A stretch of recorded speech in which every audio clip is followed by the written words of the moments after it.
दोस्तों प्रोबेबिलिटी में second video में बात करने वाला हूं। जो आपका सेकंड वीडियो में होगा इवेंट पॉइंट क्या होता है, इवेंट स्पेस या फिर आउटकम स्पेस क्या होता है। उसके बाद बात करूंगा इवेंट्स क्या होता है। अब मैं बात कर रहा हूं जो सैंपल जो इवेंट पॉइंट है उसके बारे में, ठीक है ना, या फिर आप बोल दीजिए सैंपल पॉइंट भी से। तो एक डाइस को आपने थ्रो किया, ठीक है ना, तो एक डाइस को थ्रो करने से आपका पास जो आउटकम रिजल्ट आएगा वो कितना आएगा, या तो 1 आएगा या 2 या 3 या 4 या 5 या 6, ठीक है ना। तो जितना भी आउटकम आया हम सभी आउटकम को, एक एक आउटकम को क्या कहेंगे दोस्तों, हम लोग कहेंगे इवेंट पॉइंट, ठीक है ना, या फिर सैंपल पॉइंट। अब मैं बात कर रहा हूँ जो इवेंट स्पेस क्या होता है। जितना भी आउटकम आया ना, तो हम अगर एक सेट पे लिखूं सभी आउटकम को, तो ये जो आउटकम होगा इसे हम लोग कहेंगे इवेंट स्पेस या फिर आउटकम स्पेस, ठीक है ना। एंड इवेंट के बारे में क्या बताऊं, इवेंट यानी कि जितना भी सैंपल स्पेस का सबसेट होगा सभी को हम लोग क्या कहेंगे, इवेंट कहेंगे, ठीक है ना। तो चलिए मैं डेफिनेशन से बात कर रहा हूँ। जो पहले डेफिनेशन समझाऊंगा उसके बाद फिर डिस्कस कर रहा हूँ, ठीक है ना। तो पहले देखिए सैंपल पॉइंट क्या है। इन एनी रैंडम एक्सपेरिमेंट ई, मैंने पहला वीडियो में समझा जो रैंडम एक्सपेरिमेंट होता क्या है। Any simple event connected with that experiment is called an event point or sample point, ठीक है ना। तो मैंने सिंपल पॉइंट, सिंपल इवेंट भी मैंने एक वीडियो में समझाया हूं, तो उसमें देख लीजिए। तो सिंपल इवेंट फिर से मैं बता रहा हूँ जो सिंपल इवेंट क्या होता है। हर एक सिंगल इवेंट है ना, सभी मान लीजिए एक डाइस को थ्रो किया आपने, तो क्या आएगा, 1 आएगा, तो एक सिंपल इवेंट हो गया। या तो फिर 2 आया, ठीक है ना, तो 2 भी सिंपल इवेंट हो गया ना। अब इस तरह से कोई भी नंबर आया ना, तो वो जो सिंगल इवेंट हो रहा है ना, इसे हम लोग कहेंगे सिंपल इवेंट। सो देखिए simple event connected with that experiment, यानी कि रैंडम एक्सपेरिमेंट के साथ कनेक्टेड हुआ है, ठीक है ना, is called an event point और सैंपल पॉइंट, ठीक है ना।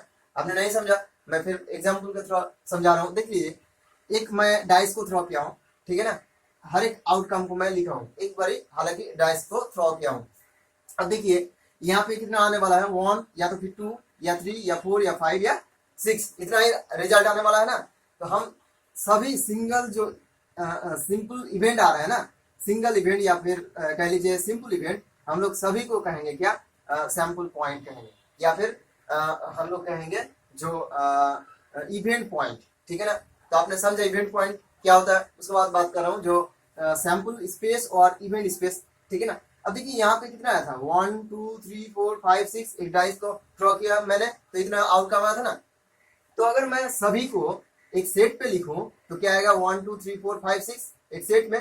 तो वो जो सेट होगा इसे हम लोग क्या कहेंगे दोस्तों, सैंपल सैंपल स्पेस और इवेंट स्पेस और आउटकम स्पेस, ठीक है ना।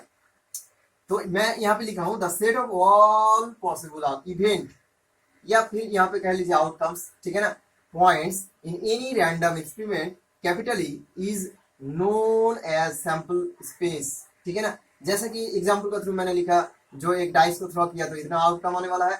जैसे कि मैंने एक सिक्का को उछाला तो हेड टेल आने वाला है, यानी कि यहाँ पे जो सेट होगा हेड और टेल का जो सेट, यानी सैंपल स्पेस में हेड कॉमा टेल, ये दोनों ही आउटकम आने वाला है। तो दोनों को आउटकम को लेकर जो सेट बना वो मेरा क्या हो गया दोस्तों, सैंपल स्पेस और इवेंट स्पेस और आउटकम स्पेस, ठीक है ना। आपने समझा। उसके बाद मैं बात कर रहा हूँ जो हम लोग जनरली सैंपल स्पेस और इवेंट स्पेस को डिनोट करूंगा कैपिटल एस से। कैपिटल एस से क्या, इवेंट स्पेस या सैंपल स्पेस या आउटकम स्पेस, ठीक है ना।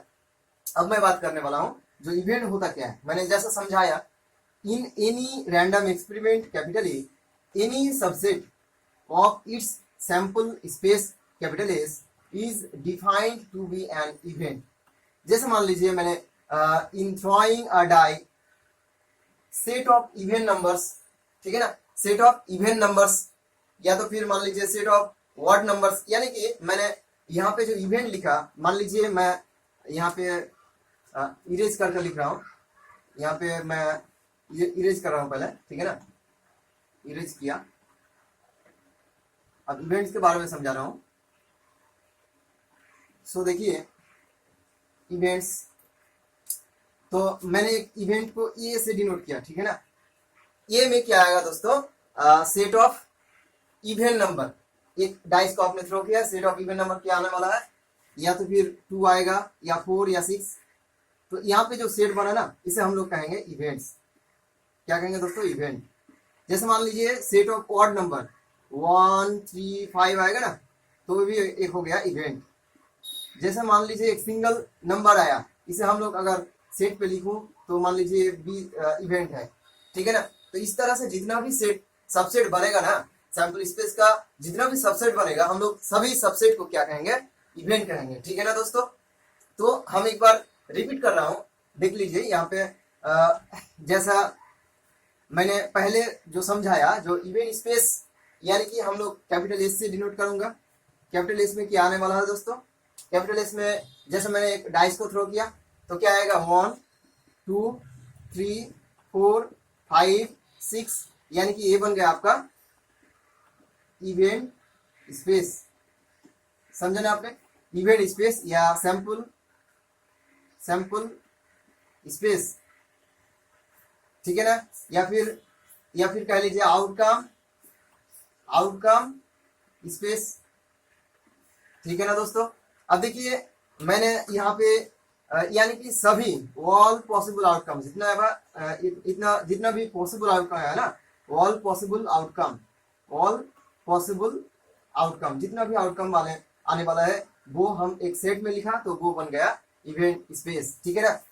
अब इवेंट पॉइंट क्या होता है, जैसे इवेंट पॉइंट 1 को कह लीजिए इवेंट पॉइंट, 2 एक इवेंट पॉइंट हो गया ना, 3 एक इवेंट पॉइंट हो गया, यानी कि सिंपल जो सिंगल इवेंट है ना हम लोग उसे कहेंगे इवेंट पॉइंट, ठीक है ना। यानी कि इवेंट पॉइंट में 1 पॉइंट आने वाला है, क्या आने वाला है, 1 पॉइंट आउटकम में आएगा, ठीक है ना।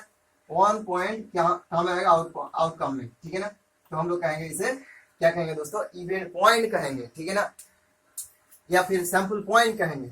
और इवेंट में क्या होगा दोस्तों, 1 और मोर आने वाला है, 1 और मोर पॉइंट आने वाला है, ठीक है ना। इवेंट में क्या आएगा, इवेंट में 1 और मोर पॉइंट आएगा, ठीक है ना। यहाँ पे सैंपल पॉइंट में क्या आएगा, सैंपल पॉइंट में क्या बना, सॉरी सैंपल पॉइंट में एक ही पॉइंट आने वाला है, ठीक है ना। लेकिन यहाँ पे जो सिंपल स्पेस या फिर इवेंट स्पेस बना ना, यहाँ पे ऑल पॉसिबल आउटकम आया, तो आपको ये ध्यान में रखना है।